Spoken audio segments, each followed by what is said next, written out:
So you have just become a bishop. Before you were a bishop, you were more notable as a lost boy, or one of the lost boys, which is a group of boys in Sudan that traveled back and forth to avoid the conflict. Can you tell me what the lost boys were? Well, thank you very much for this time. Mm-hmm. And to begin with, the lost boys, the young people who have left home, Mm-hmm. not because they want to leave, but because they were to run away, not to be enslaved or to be killed. Right. We walked a long walk to Ethiopia and back to Sudan and to Kenya. Mm-hmm. We lived in Kenya for 9 years before we were given a chance to come to America by the U.S. government to settle for the new life, going to school and, start a new life. Let's give the American viewers, the world viewers of AnglicanTV some perspective. When you say you were forced to walk, we're not talking 5 miles or 10 miles. This was over a course of a long period of time. You had to walk about 1,000 miles. Yes. We have to walk over 1,000 miles. Many people have died because we have no food or medicine or water. Right.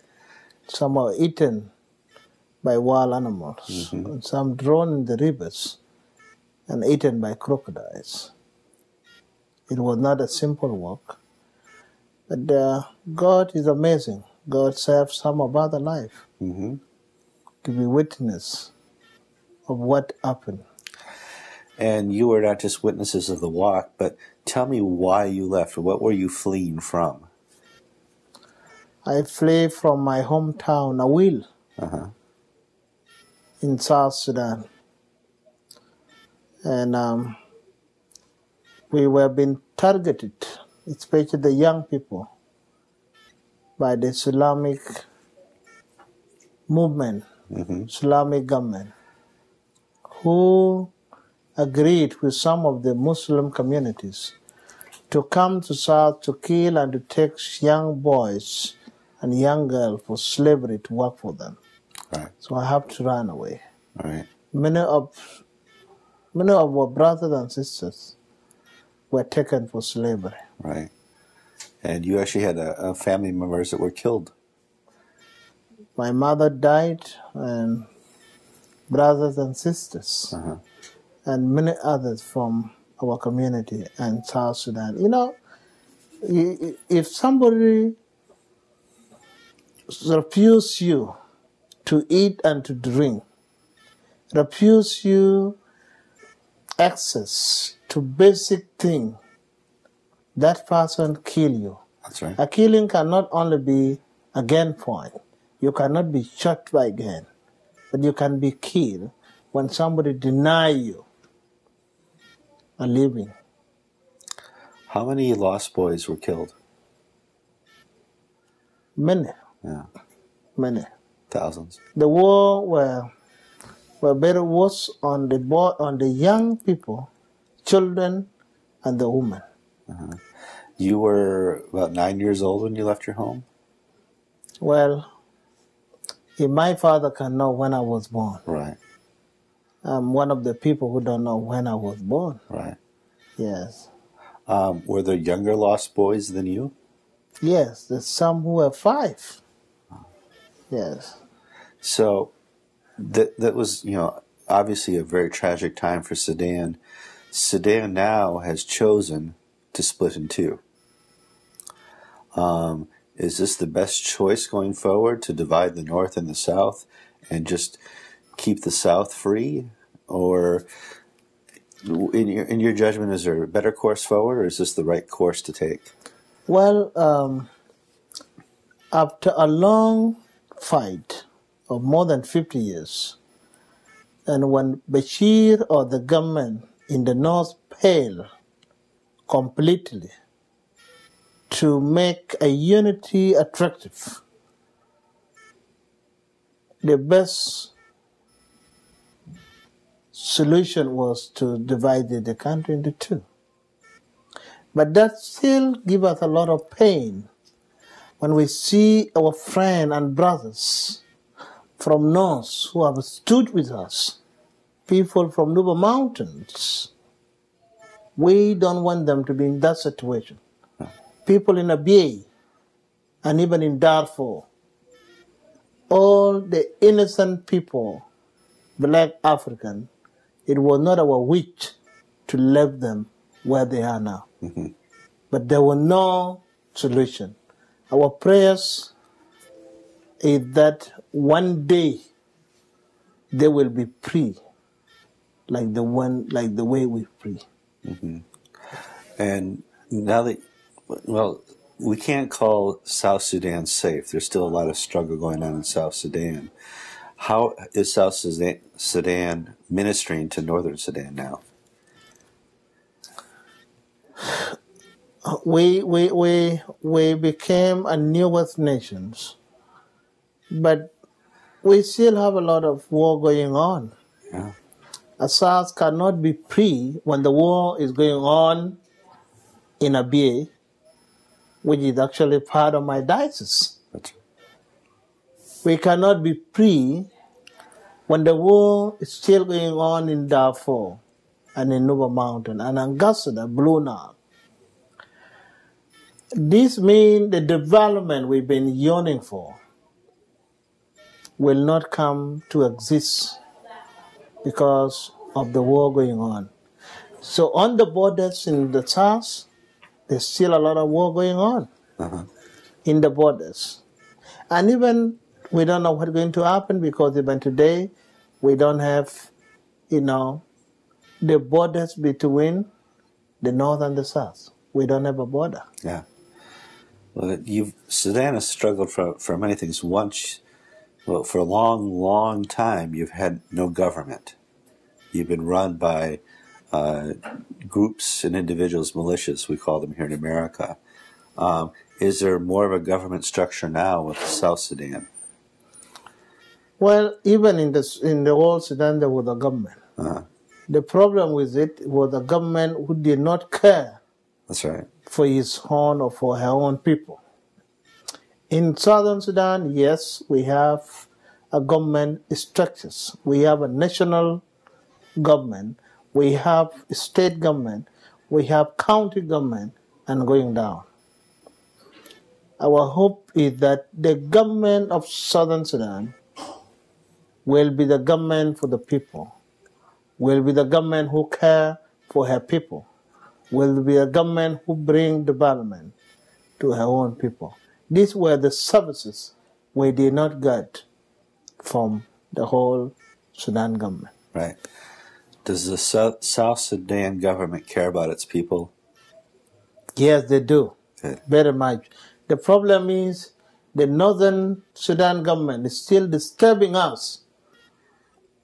They cause all these fights in Abyei, in Nuba Mountain, in Darfur, and even in the borders.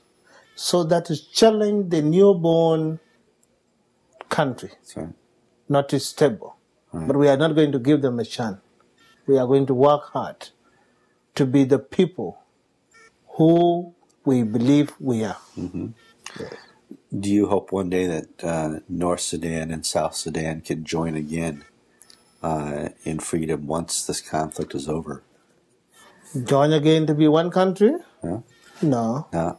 It will not be possible, but we would love to work as a neighbors, Good.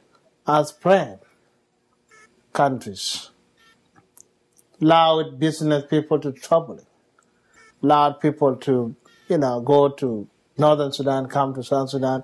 If they want to live there, they can live there. But the good news is even though politically we are divided, spiritually we are not divided. Even up to today, my own Archbishop is the Archbishop of the South and in the Northern Sudan. Right. We still one church. We still a Episcopal Church of Sudan.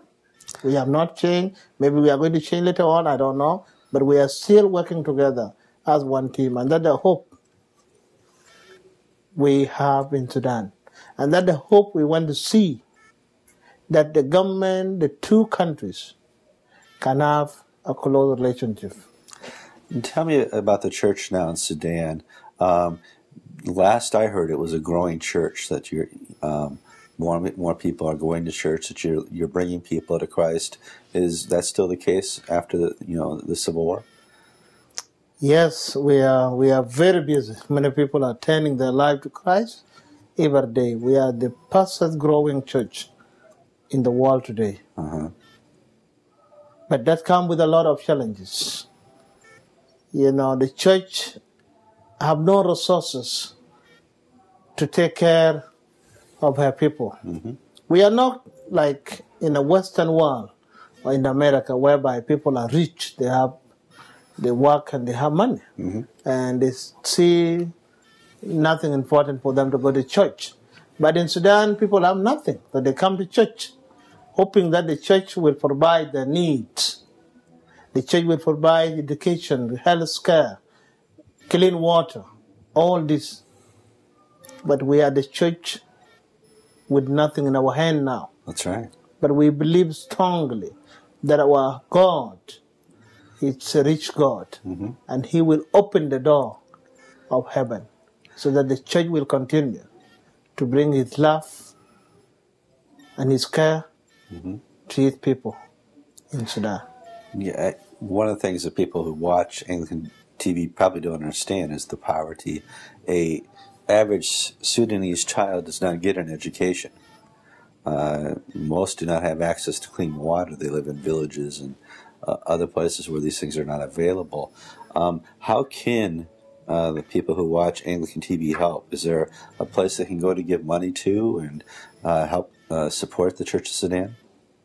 Yes, many places they can send money direct to our province and indicate this is for such a thing, for education, for health care, for clean water, for all this, for the church building. We need church building. That's right. We've been worship our God under the tree. It is time now. We are the newest nation in the world. It is time now to build our churches. It is a time now to bring the development. It's time to send our priests and the laity to school, to study theology, to learn more, to have other skills, like counseling. Most of our people have been traumatized by war. They need help. So they can give money to our province, they can give money to the diocese. If they want, we have a bank account where they can wire money. They have other friends in the West where they can send money to. And the money still come to us. Actually, we need help right now. That's right. We need to change the way we've been living. And, the development cannot come until when people themselves are being developed.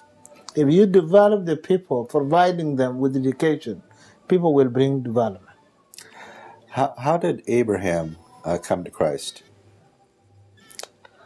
It was when I left home. I'm not Christian, either my family were Christian. But with a long walk and seeing people die, I was having a question in my mind. If people die like this, people suffer like this, then what is the meaning of life? And when I became a Christian, I became to know that the meaning of life was what Jesus Christ endured on the cross for us. And I was converted to be Christian in Ethiopia. That's great. Yeah. Bishop Abraham, I want to thank you for your time. We'll keep Sudan in our prayers, and also your ministry in Sudan.